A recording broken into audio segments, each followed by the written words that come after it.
the last episode, we got the carburetor in this figured out. And with doing some pulls like this,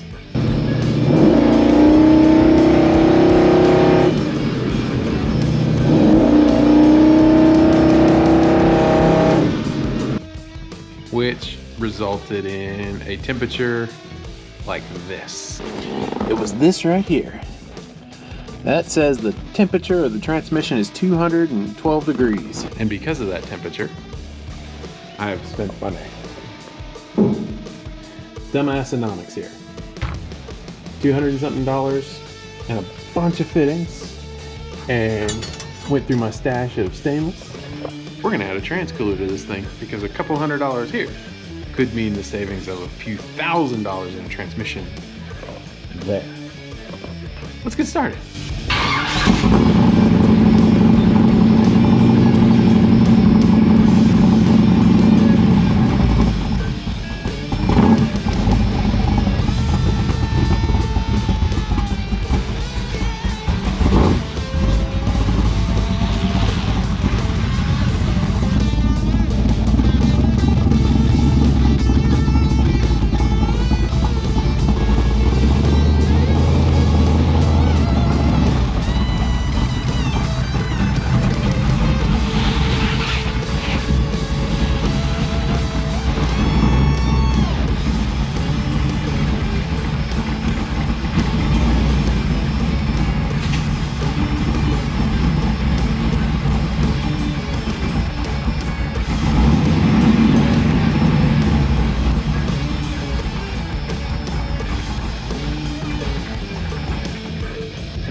I think it's a little cold-natured until that plenum gets warm. It's pretty grumpy. Turn that off. My crayons weren't sharp today, but my blotchy pens will work. Basic setup on the truck right now. I have the transmission. I have the radiator with the trans cooler already built into it. That's a 4-core radiator from Frostbite. It's pretty stout, but 540 is more stout. And that Turbo 400, I want to keep it cool because it's a great Turbo 400 from Hughes. I can already tell it shifts good. I don't want to break it. So how it works is the fluid it's used, pressed, pressure, builds up heat, doing work in the transmission. It leaves the transmission, comes out, goes out through the outlet line and into the radiator. Air goes through the radiator, heat exchanger, turns it into cooler hydraulic fluid. That hydraulic fluid is then pushed back into the transmission so it can do more work. That is basically the life cycle of the transmission fluid. If you can keep the transmission in its happy operating range, the longer the life of the transmission. If it gets hot, that's when things start to break down the clutches. That's when things start to bind. That's when things start to break, and that's when things start to go wrong. What I want to do is add my little aux cooler in series. So I want to use the trans cooler that's in the radiator already. And instead of it returning immediately to the transmission, I want to add a 90-degree elbow, kick it out, put this out in front of the radiator, and this should give us another, 10 to 20, maybe even 30 degrees more cool on our fluid that returns back into the transmission. That will help our transmission live longer. We'll be able to tow stuff with it. We'll be able to haul down the road without worrying about it, and just extend the life of the transmission. In episode 3 and episode 4 is kind of when I'm setting up the transmission for the big block 540. If you want to go back, I invite you to do so, and you can see a lot more in depth of some of the other things we've done to have the thermal management and have the transmission set up for the truck. But what I'm looking at right now, this is the inlet line, or the hot line that comes from the transmission, and down here, right there, is the cold return. And this is where I want to start doing my plumbing. But I need to come out here first and figure out where the trans cooler is going to live. I need to get this out of the way to make some room, so let's get started.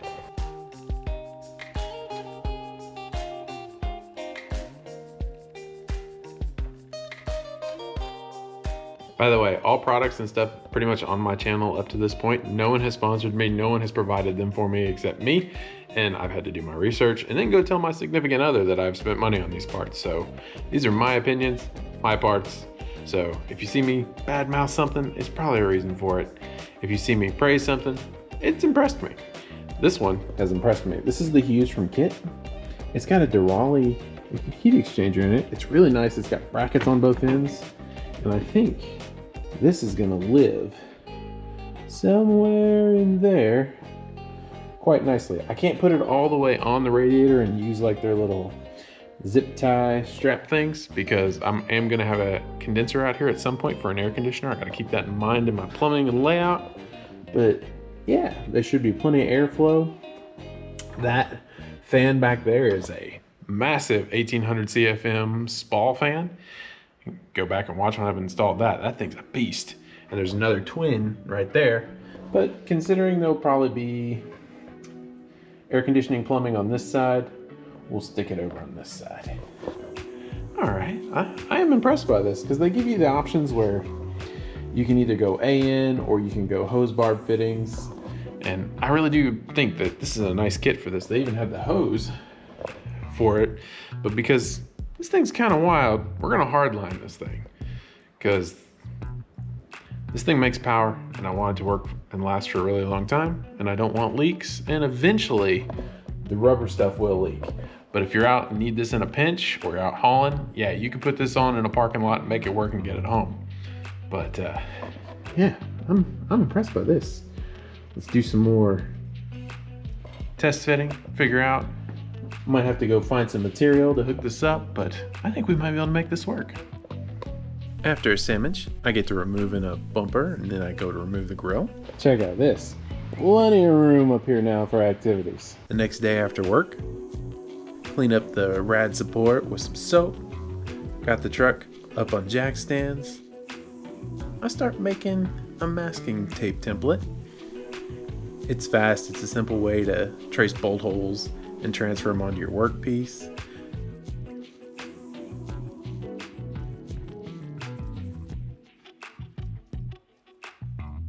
To attach the transcooler, I'm gonna use some nut certs. These are like threaded pop rivets, really clean and easy to use. It takes just a second to set up the tool with the different dies that hold the different nut certs when you install them. Grab the punch just so I can scar the metal so I have a nice place so the drill doesn't wander.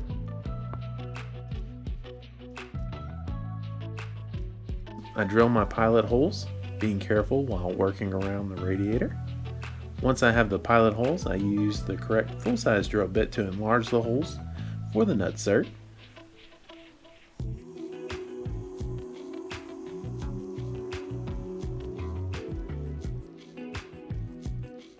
Just for a little extra wiggle room, I decide to move the radiator back in its cradle, just extra safety. I don't want to put a hole in a rad. Not what I got on my plan to repair. Don't really need to do this, but extra safety is good.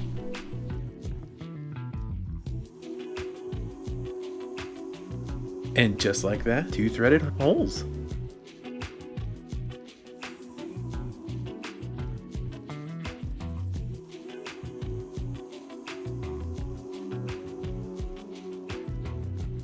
I start testing out other methods to attach the other side of the transcooler. I come up with a really simple shaped piece of metal that follows the contour of the brace down at the bottom. Here's my little offset bracket. Let's see if it works. I'm gonna try and follow this bottom step in the radiator support. Sneak it in. Yeah. All right, where'd that Sharpie go? Because we're gonna trim this and make this into a little bracket down here. So then we'll have 3 points of contact. Nothing will be interfering with the middle of the radiator. So let me get this trimmed up and I'll show you what it looks like when it's done. Throw it in the vise, trim it up, take it over to the drill press, drill out the 2 holes that I need, bring it back to the vise, put a tap through it. Here's my solution for holding that on there. I threaded it, 1/4 inch by 20, got some hardware, so that way that's the furthest thing sticking out. It's not a pokey bit. I think with a little paint, that'll be done. And we now have it securely mounted. I'm good with that. That's good progress. Gotta go inside. It's time to cook dinner. So we will come back to this tomorrow. The next day, paint is dry. Show you what it looks like on the truck. I think this will work, ladies and gentlemen. I like that a lot. Now for the harder part, plumbing. This next part's gonna require me to take more of the truck apart. I need to pull this inner fender out so I have room to see what's down in here, get the battery out of the way, because we got 2 bulkhead fittings that need to go in this area right there. If you don't know what a bulkhead fitting is, I'll show you. A bulkhead fitting is what you think it is. It's literally a fitting that goes through a bulkhead.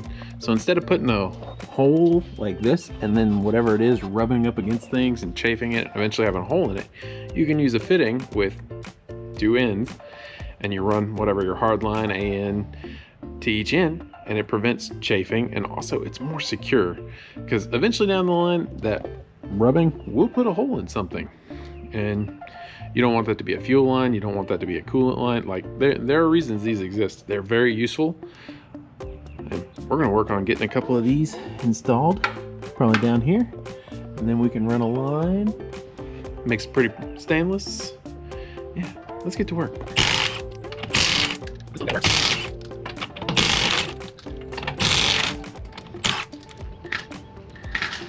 Let's make some room for activities.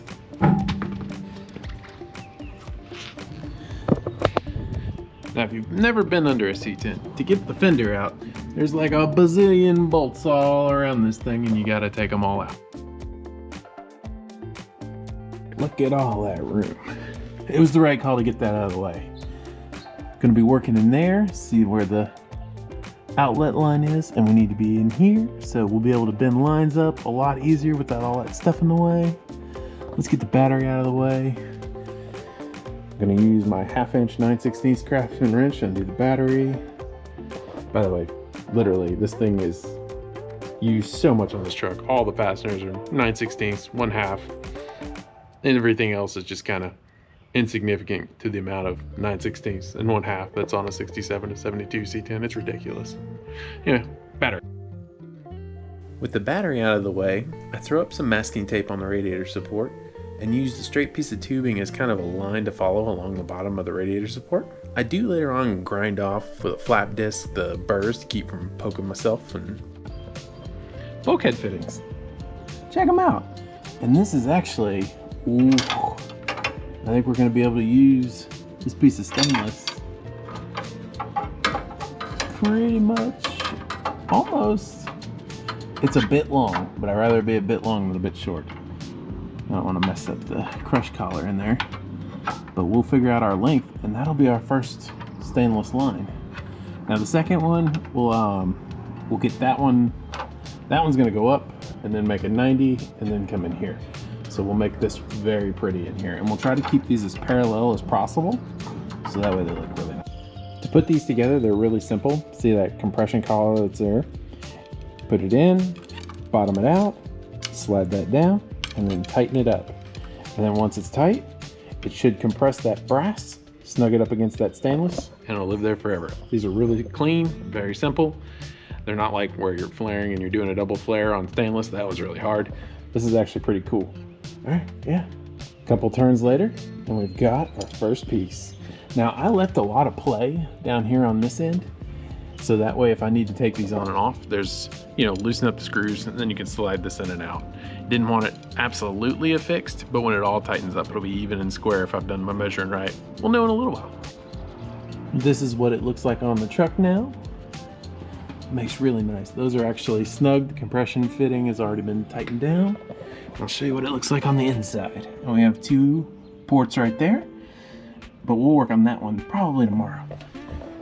I like how this has turned out. I gotta paint the thing, but that's not the end of the world.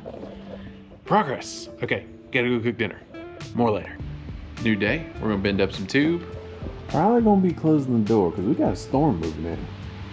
And I don't feel like getting rained on today. And it's kind of cool and chilly at night, and we get sick either. But yeah, let's see if we can get this knocked out. Bend up some tube. I got a fresh blade in the cutter over here, so let's get at it. Before I do any bending, proper tool. This literally takes 2 benders. If you try and bend this like pushing up against something round, this stuff will kink. It's stainless. It's pretty stout stuff, so you got to use a pretty heavy duty bender on it. FYI, half of stainless work literally is in the prep. Do your prep, and it works out.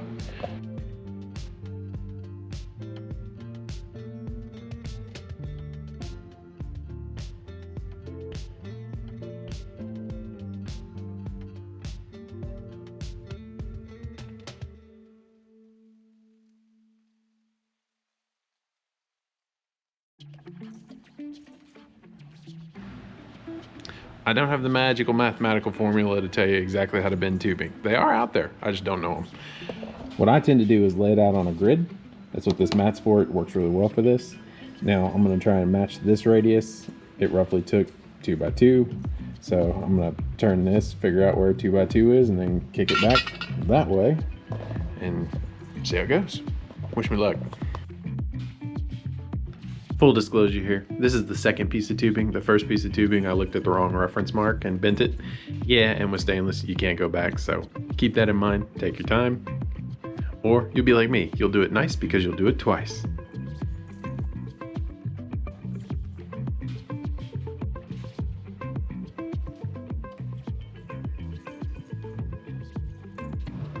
Moment of truth. Does it fit? Maybe. Deburred the edge.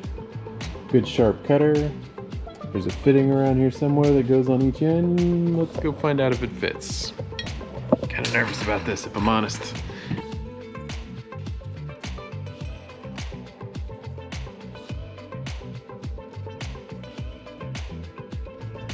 We don't have anything locked down yet. And we don't have the crush sleeves in it. And we can massage this a little bit to make it tighter. But that? I'm very happy with that. It only took one test piece. Hopefully we have enough stainless. If not, we'll be ordering another piece. I am very happy with that. That looks really nice. Okay, I'm gonna put the crush sleeves in it, and then we'll do like some massaging. We'll tighten these up on the back side, and then they will forever live there. Not only do I forget how to bend tube if you don't do it in a while, I almost forgot to put some high temp thread sealer on these fittings. These are NPT, they're supposed to seal on the thread, but just in case, I want to make sure. I don't ever plan on changing these fittings out from the Dash 6. If I was going to plan on changing the fittings out ever, I would have put anti-seize because these are steel and this little radiator is aluminum. Just FYI, almost forgot. That could have been bad, trying to prevent leaks. Anyway, back to work. I'm very happy. Got the thread sealed, everything is tightened down out here. This turned out so good. I'm very excited about that. It's all gonna get covered up, but progress. Now to start under the hood, that'll be a lot more tighter, more annoying, finicky.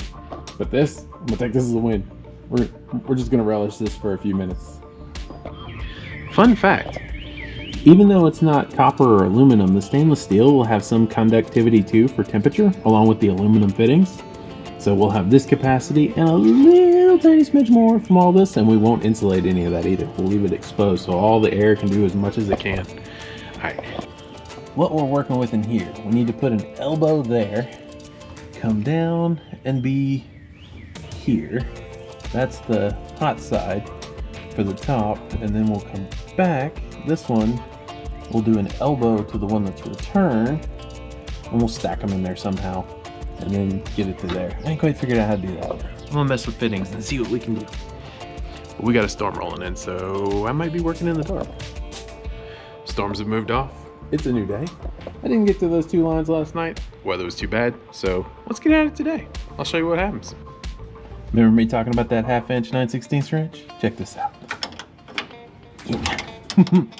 Everything. I kid you not. Alright. I got a feeling we're gonna have ATF somewhere. And the jack stand's right in the dump spot. Nothing yet. This would be about the time I'd start to see it, I think.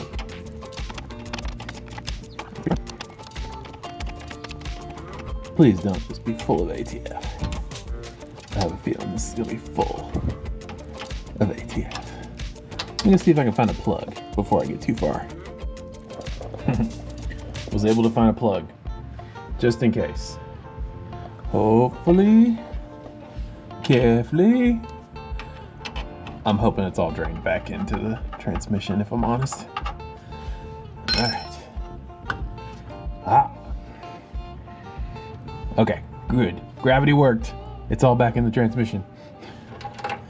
Now, I find out for the first time if my guess at what the threads were right. Yes! Okay, cool. This is not going as bad as I thought this was gonna go. All right, there's the AN fitting for the inlet side. Ooh, does that 90 clear that rad hose? Hold on. Okay, okay, all right. No panic yet.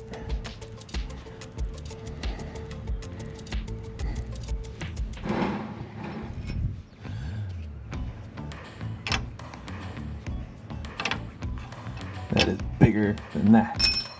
So that one's not 9/16. Whatever it is. I don't know. Okay, that'll work for what I want to do here though. Now, so this is the 2 points we need to connect with a piece of stainless. And I need to add this to the return line to the transmission.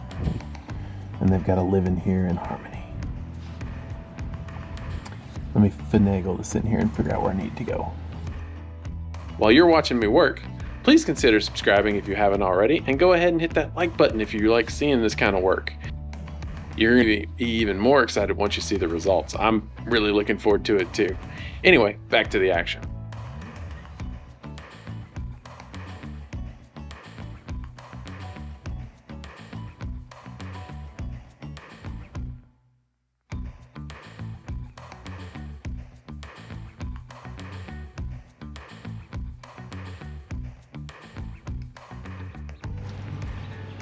One more done. We need to put the crush collars in these, tighten it up because I don't want it leaking ATF everywhere. And then we will work on this one next.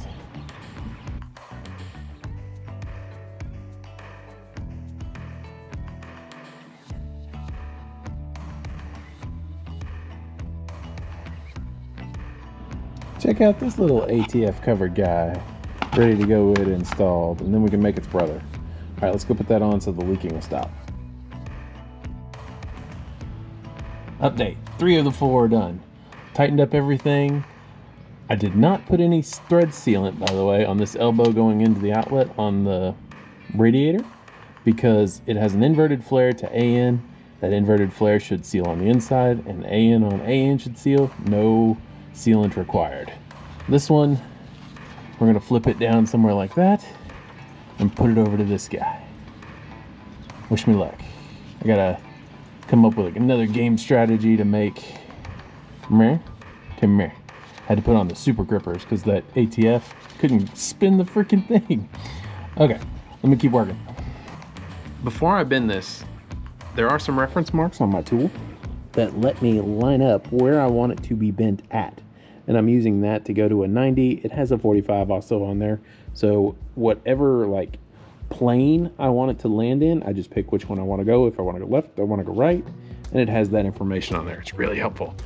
Not all tools have that. So if you're looking for benders, look for ones with markings on them that you can use as reference because it helps, believe me.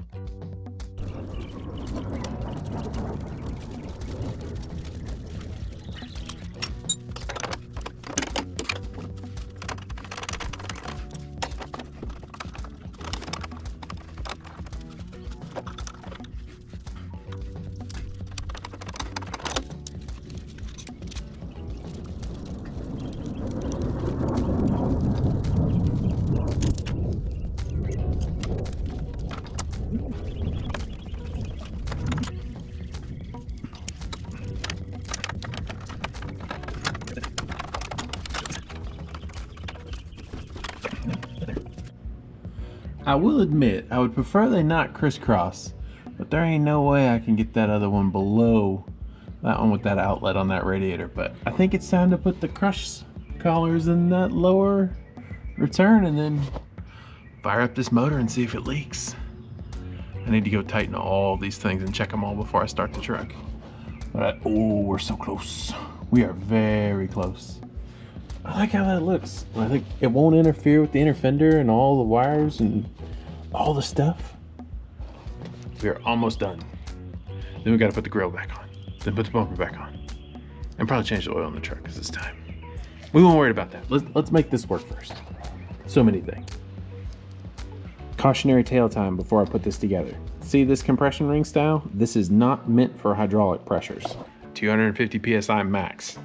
This is an inverted flare style. This is rated for hydraulic pressures.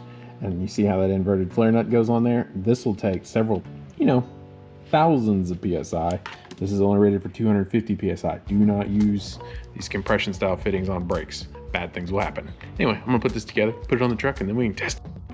And voila. And before I go through all the effort of putting the inner fender back in, putting the bumper and grill back on, let's leak test this thing. Batteries back in, Power's on, leak check, let's go. kind of excited about this noise. 2 pumps, one to close the chuck, one to put fuel in it.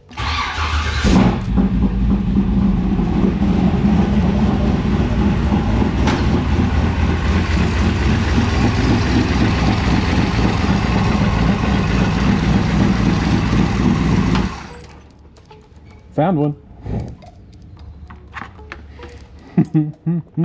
That didn't take long. Let me come back and work on this guy right here. Let's try again. Tighten this one up. Seemed to be that compression fitting. That was probably, I think, the first one I did. I didn't super do that one. Good news is, that was on the return line, so it's doing fluid things.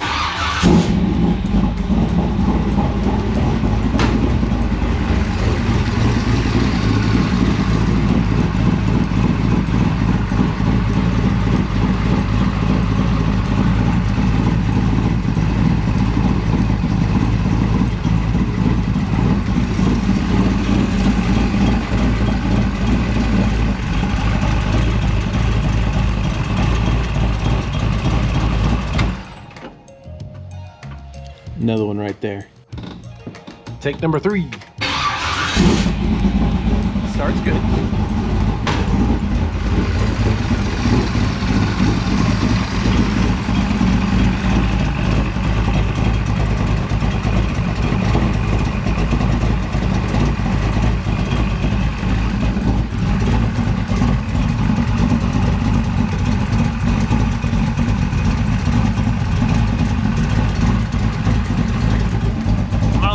For a while and watch it. I'll check back with you and I'll let you know how it does.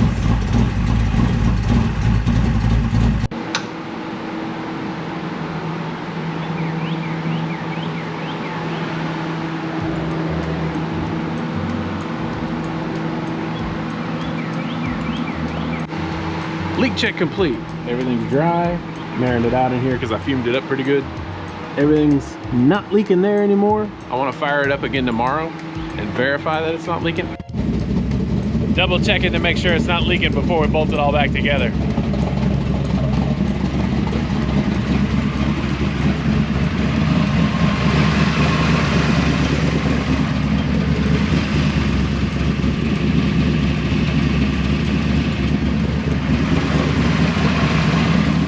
We'll let it get hot. Let's see what the gauge says. We're at 115-ish, almost 120.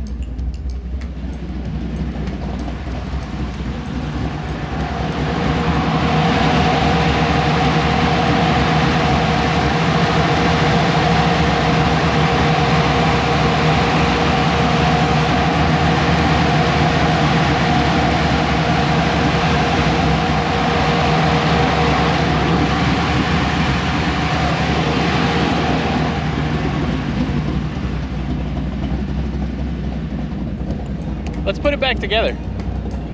Good progress. It didn't leak in the driveway, got it up to temperature, let it just sit and idle, put it in gear, out of gear, no puddles, put it back in here, got it back up on jack stands. Let's put it back together and then we can go drive it on the road. I'm excited, so I'm gonna get busy putting this thing back together. It's gonna take a second.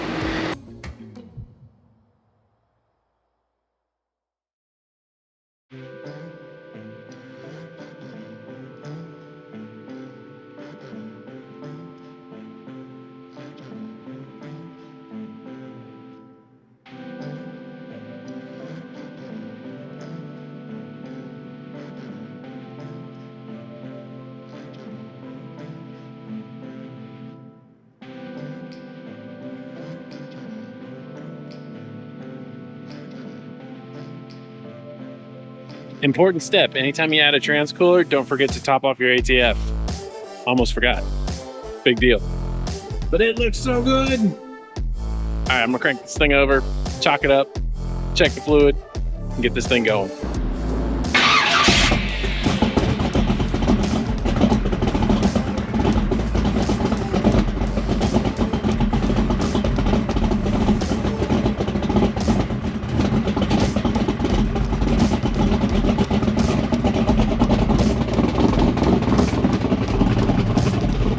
Out on an expedition with Nick the Van Man. What do you think, Nick? It's like driving a brand new car.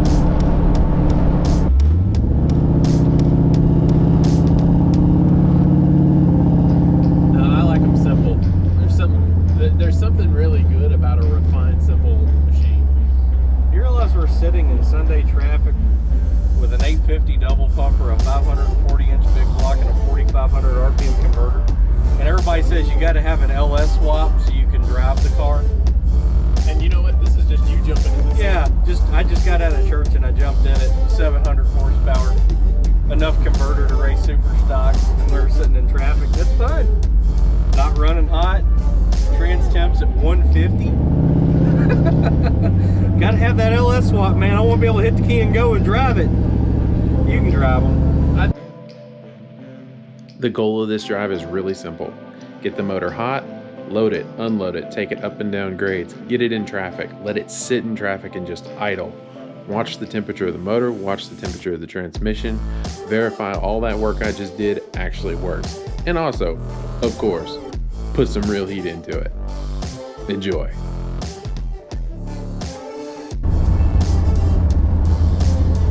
I wouldn't do that corner like that in one of my vans. This thing handles, it's hilarious how good this thing handles with a big block in it. Yeah, we just climbed a grade and didn't even exceed 160 degrees on the trans temp. Yeah.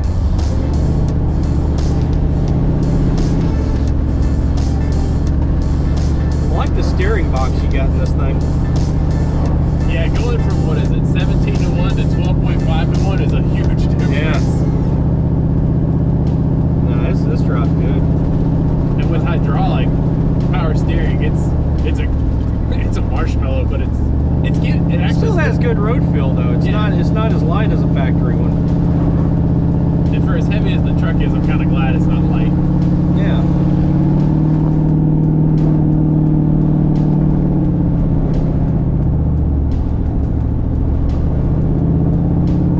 Everybody asks me why I'm leaving a 308 gear in mine. It's the same reason you got a highway gear in yours. You got enough power, you know, to pull through the gear, but since I've jumped in this thing leaving the house, we haven't exceeded 2,400 RPM. Like I said, it's a kitten until it's 3,000. Well, that's the nice thing about a big block, though. You don't have to really rev their guts out to make them get down the road. Yeah, was that 68? Yeah, it's not for sale either. 67 or 68 Firebird? It looked like a 66, or not 66, it's 67 or 68 with the grill, Yeah. I think. I've driven by it, but he's got lots of signs that say no trespassing, and he doesn't look like he'd be too friendly to people stopping. No, you'd probably end up being target practice. I has no desire to become Swiss cheese today. Yeah. He was a good guy, but he became victim to a Rigger 1022. I think you turn here and head towards Gladeville. Turn right? Yeah.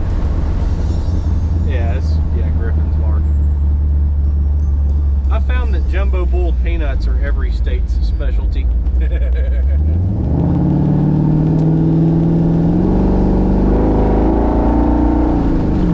yeah, it's happy. Oh yeah.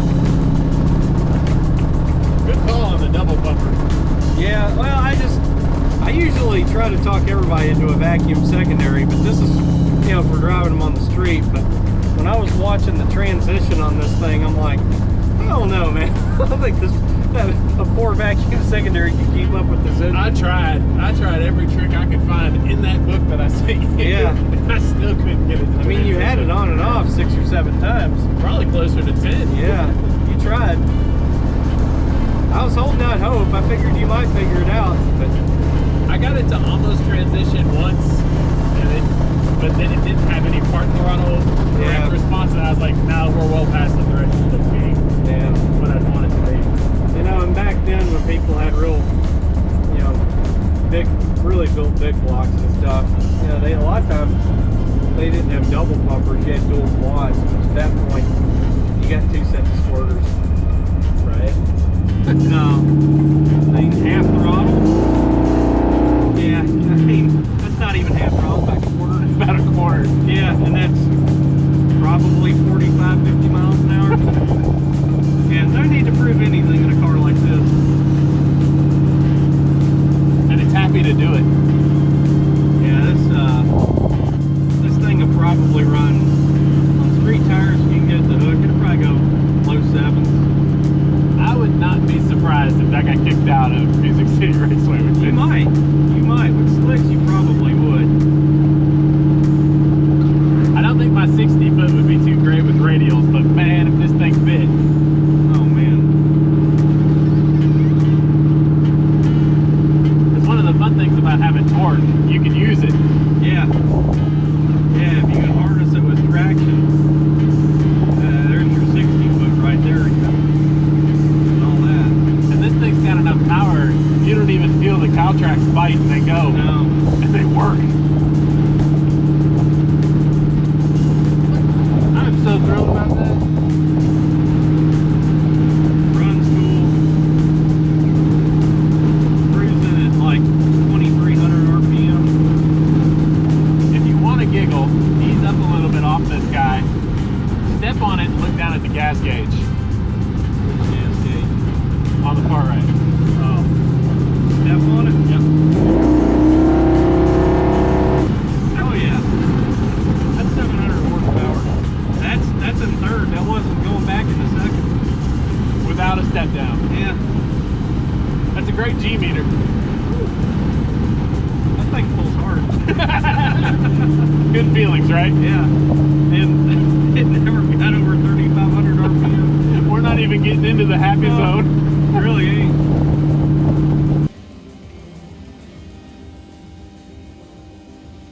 Please go check out Nick's channel. Nick the Van Man, he races in the No Name Nationals. He builds things, he works on things, full of a ton of information. And by trade, this man is an awesome exhaust guy. And you can even go back and see him put the exhaust on this truck if you want to see it. That old street rod. Heck yeah. Yeah, the horn don't work. Just roll in it a little bit. Yeah, trust me, this thing's not stealthy. No, it's not. Now, if you pull up next to a Tesla, you can literally see the body panels, the gap change in between them. What was that line out of Smokey and the Bandit? Yeah, guy with a truck pan like this is showed up to a minister's funeral dressed in feathers. You know, that's one thing the generation after us is missing out on. They really need to watch the old car movies. This thing's a lot like the Millennium Falcon is what I've been telling a couple of the young kids that have looked at it. I was like, look, it may not look like much, but kid, it's got it where it counts. It's got it where it counts.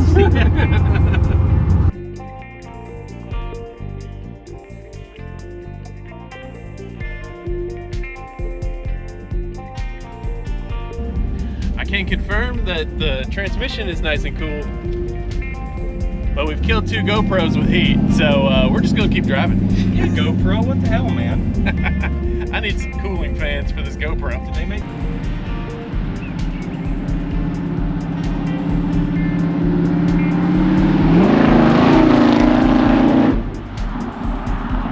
Thank you all so much. We've made it back. Transmission cooler, win. It's off the list. We've made a lot of progress with it. We've got plenty of other parts to work on now. So we're gonna keep progressing, making this thing better. Please consider subscribing if you haven't. Go ahead and hit that like button. It tells YouTube that we're working and we're doing a good job. And if you really wanna help this not be a secret channel, share this with your friends. I'm Gorm of GormWorks. Thank you all for watching. I'm out. We'll see you in the next one.